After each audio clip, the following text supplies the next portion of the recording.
And we're back with Rachel Rollins on the LTR Pop Quiz. You're 2 for 2. I'm not putting any pressure on you, but Okay. You're 2 for 2. All right, let's go. You're batting 1,000. Yes. 2 for 2. Yes, I'm happy. Okay, good. The Small sample size. The Boston Police Department is the oldest in the nation.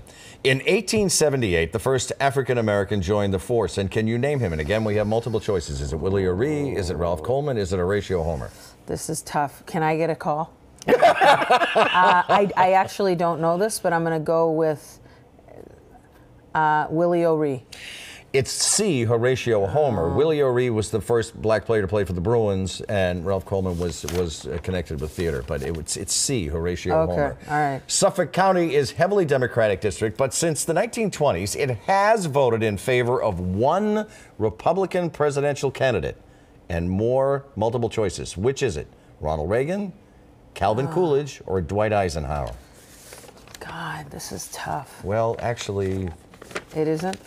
Not if you Eisenhower? think Not about really. it. If Think you about think it. about it. I can't think right now. right in the Ronald middle. Reagan. No, Ronald Oh. Reagan. You know, Is it? Is not. Oh, Calvin Coolidge. Because he's from Massachusetts. Oh, that's From right. But I have to tell you, Yeah. I consider myself a fairly good political historian, and I got that one Yeah, right. yeah, too. we were going through, so did I. So So did I. 50%. Say, listen, Manny Ramirez never hit 50%, That's and he's right. in the I'll Hall of take Fame. it. So, I'll take well, he's that. not in the Hall of Fame, but He will whatever. be one day. Plus, He's you'll be back. best right-handed You'll be hitter back. I I'll ever be saw. back. I'm going to get my Right. stuff ready. Right. More Cool in the Gang questions. Though. If it's disco music, I'm very good at it.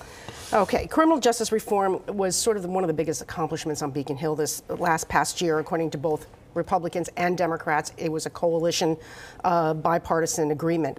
But advocates say more needs to be done. Do you agree that more needs to be done? And what specifically do you think needs to be added? Yeah, so I think Senator Brownsberger, Sonia Chang Diaz, many of the legislators did fantastic work with respect to the crime bill, and I'm excited the governor signed it into law.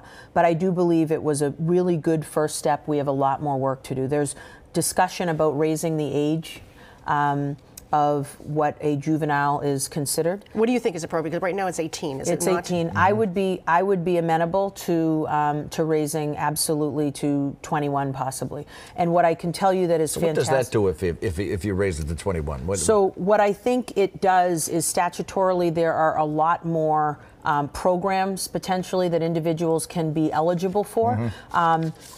What I wanted to make sure I gave a shout out to is Sheriff Tompkins has done wonderful work inside of Suffolk County House of Corrections. There's a peace unit that he has where, sadly, this is when people have actually been incarcerated or charged with a crime and sentenced, but 18 to 24-year-olds are segregated off, and they are serving their time in that unit particularly. There's brain science that shows that individuals up until their mid-20s are still developing. And so, again, this is smart on crime. People are still being held responsible, but I believe that there are services that we can provide people, or we can look at the decisions they made before they were fully considered adults, and treat them accordingly in those circumstances. And additional repeal of mandatory minimum sentences. Yeah, I was really fortunate to be appointed to the Judicial Nominating Commission by Governor Deval Patrick. When we appoint our judges, they have to have at least 10 years of experience. Many of them have 15 to 20 before they get on the bench. Mandatory minimums take away the discretion of judges that are placed there to use their discretion.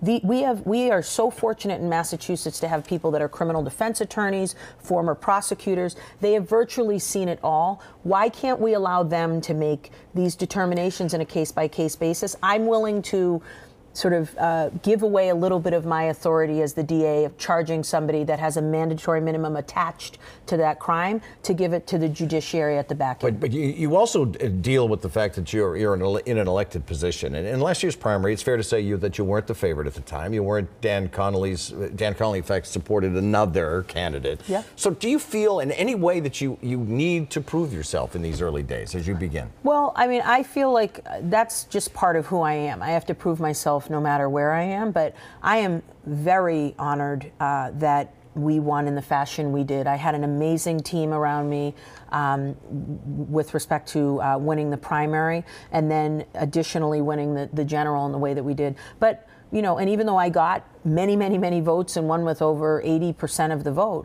there are 20% of the people that I still have to make sure that I am explaining to them what it is I'd like this office to be, and very candidly, before I explain, listening to what their concerns are about me as their district. Have you been getting a little bit of resistance, though, whether it's from the public or from the staff or from anyone you have had to deal with in this new position? Yeah, but you know what's great? I love resistance. Mm-hmm. Resistance is what is required for change. And so my first appearance after winning the primary was on Tucker Carlson, because I firmly believe I don't need to be sitting down every day with people that love me and think I'm fantastic.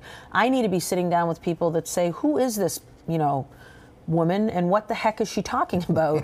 So that we can respectfully, I can listen to what it is they're saying, because they have just as much right to their opinion as I have to mine.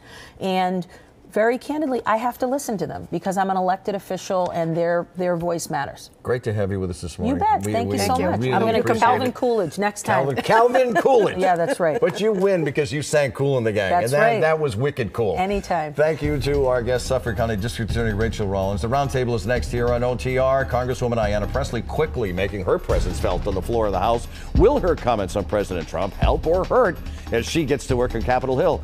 We're continuing, just making the turn. We're only at halftime.